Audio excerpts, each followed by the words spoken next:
Ladies and gentlemen, we got him.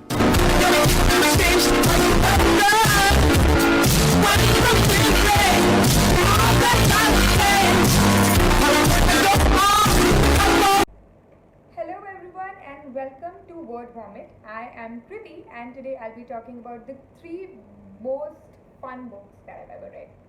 Well, they're not categorically fun, but they're the books that I enjoyed the most and that actually got me hooked onto a lot of these authors or like a lot of their storytelling style. Okay, that was that. So if you're new here, hi! I'm also new here. Let's be friends. This will look from my first video. Anyway, so without further ado, let's get into it. These are the three books that I think you should start your book club reading session from. And I'm pretty sure you're gonna enjoy every bit of it.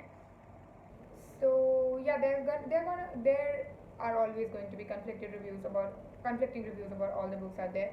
So the books that I have also picked have conflicting reviews out there. So you can actually use this video to decide if you want to read them or not. So okay, the first book that I will be talking about is this. This is my absolute favorite book, and this is also my first Murakami book, so obviously they're very close to my heart. The name of this book is Colorless Tsukuru Tazaki and His Years of Pilgrimage. It's by Haruki Murakami, of course. And this book was released in late 2014, and I picked it up on the New Year's Eve of 2016. So a little late to the party, but who cares? So this book talks about the boy Tsukuru who's in a group of friends. They are in total 5 of them, and all of their names like corresponds to or translates to a color in Japanese, but not Tsukuru's. So he starts to call himself Colorless, and that's where the title is derived from. And it's basically his chronicles how the friendship it actually didn't drift apart. So how the normal course of friendship happens when it runs out, but it didn't happen in this case. He was actually told on his face. I'm laughing because I'm uncomfortable. He was actually told that, hey, listen, you can't be a part of our group anymore. It's a very unique and a different book at the same time, and why people not like it too much is because it doesn't have the classic Murakami tones. It doesn't have anything fantastical or surrealistic going on. It is super ordinary. It's just a super ordinary tale of a guy named Tsukuru. And so Tsukuru is severely depressed of what happened in his childhood, how his friends broke off with him and went their own ways. And he's super depressed in life.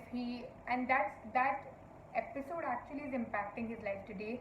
He's unable to make any friends. He's unable to hold any friendships, and it's affecting his relationship as well. So that's when his girlfriend Sarah actually brings up the point that he should probably seek help and ask these friends what actually went wrong and why did they cut him off, because he needs closure to move on in his life.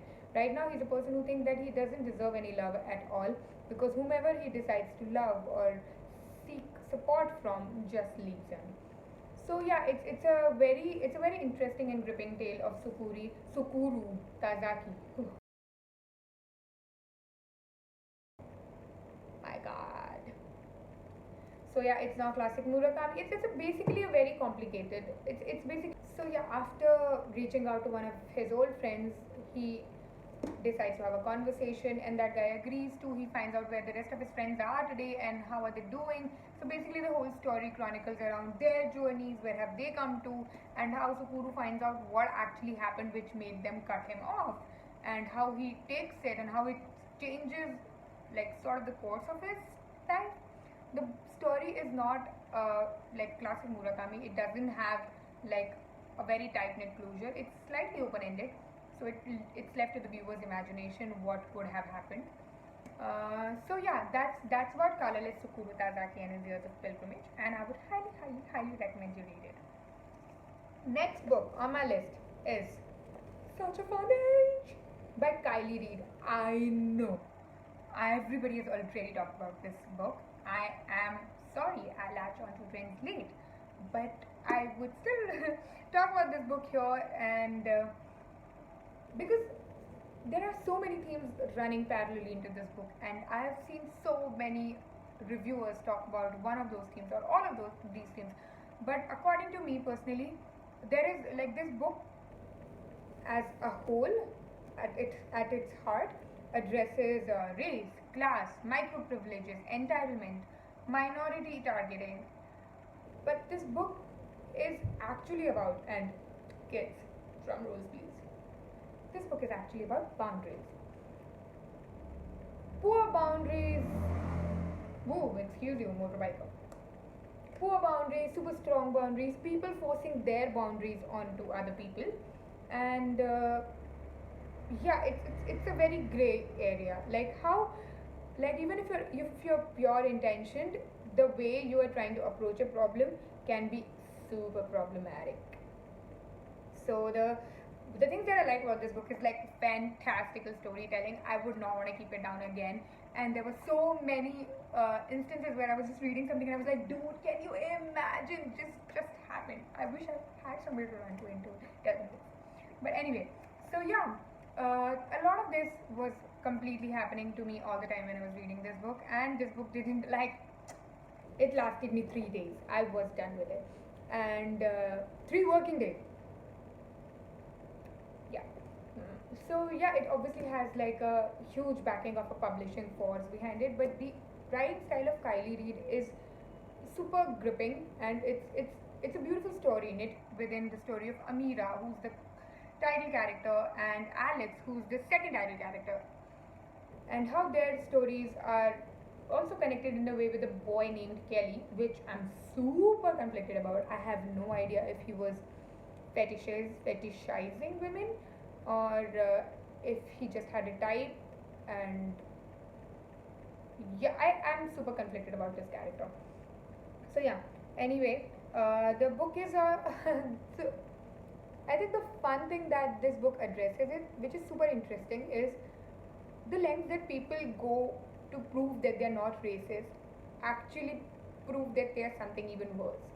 Because micromanaging people's life, going through their text messages is not cool. And in an attempt to save them, like this hero savior complex also comes in, where she's saying that I'm not racist, but I want her to not do this.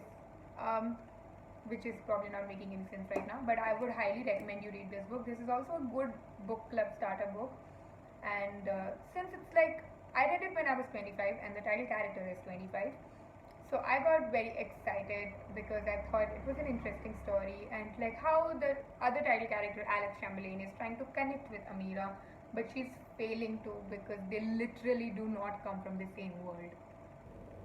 Yeah. What else? I would still highly recommend it. And if you've not read it yet, I'm pretty sure most of you have. But go grab a copy. It's a beautiful book, and it's such a quick read because everything makes sense. And I think the one thing of this book, in my opinion, is to spark conversations.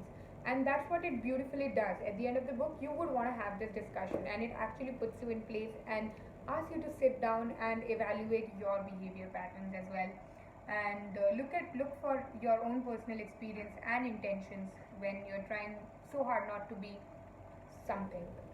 So yeah, this is the second book. The third and the final book is A Thousand Splendid Suns by Khaled Hosseini. Not unlike other books, it's not unlike. I think the similar theme that I found in a lot of Khaled Hosseini's work is it's super dark and disturbing. So it's not a chill read for sure, but the storytelling, the narrative, whew, I read this book in one whole day. That's it. I finished it.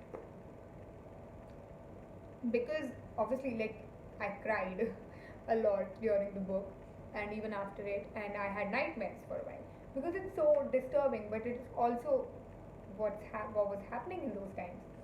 So, A Thousand Splendid Suns is the story of two women, Mariam and Leila. They're starkly different individuals. They do not belong to the same world, but the war brings them together, and how they grow from there together.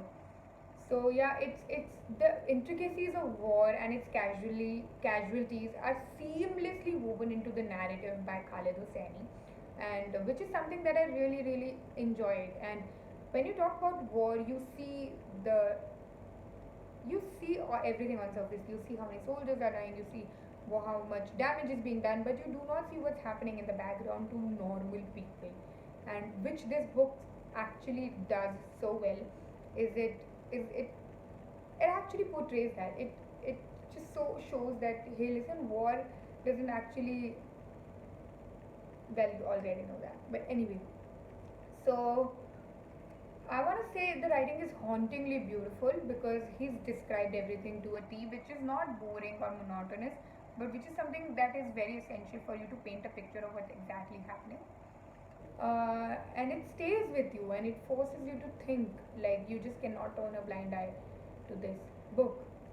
And how then you end up feeling like the characters are written so well, their journeys are captured so well, their backgrounds are captured so well, so you know where they're coming from, you know what makes them them. Like Mariam, the title character, one of the title characters, her story is really, it's very disturbing and it's very sad because she's a victim of her circumstances and she's never been happy in her life. And it's not that she hasn't been happy because she didn't want to be, because the circumstances were such, which just sucks. So then Layla, Mariam is somebody that I don't know. Please ignore him. So yeah, Mariam as a character has been a victim of circumstances. So she readily accepts her fate, and when she was in a situation, in a very unhappy marriage, she just resigns to it and just like accepts it for what it is. Then Layla, the other title character, has a completely different upbringing. She's educated. Her parents were educated. Her parents looked to each other as equals instead of like keeping the women inferior. But her circumstances land her into like Mariam's life, and instead of giving up, she is constantly trying to change her circumstances. After a point, she does give up and like accepts her fate for what it is. But then something beautiful happens, interesting happens, which you will read when you read this book. So yeah, I think the other thing that actually kept me reading this book was the usage of Urdu and Farsi words. I should have checked it, but I forgot. I don't know if it's Urdu or Farsi, but yeah, the words like how they were just like casually mentioned, the word like kolba, nana, etc. And it actually transported me to that world and forced me to think like them instead of just writing like a madhat or mother. The author Khalid Hosseini actually addressed things in their own language, which has its own beauty. So in a nutshell, this book paints a picture of grief, desperation, war, and its casualties, and then the coming together of two women, wading through it, winning in a way, and how like this book ends. It's just like it's all of that. So yeah, this is my third favorite book, The Thousand Splendid Suns by Khalid Hosseini. Should read it. So with this, I end my video, and I would love to know which of these books that you enjoyed the most. And thank you for watching this, and I hope to see you in my next one. Bye for now. I thought I had it all together, but I was led astray the day you walked away. You were the clock that was ticking in my heart, changed my state of mind. Ladies and gentlemen, Love so hard to find. we got him. All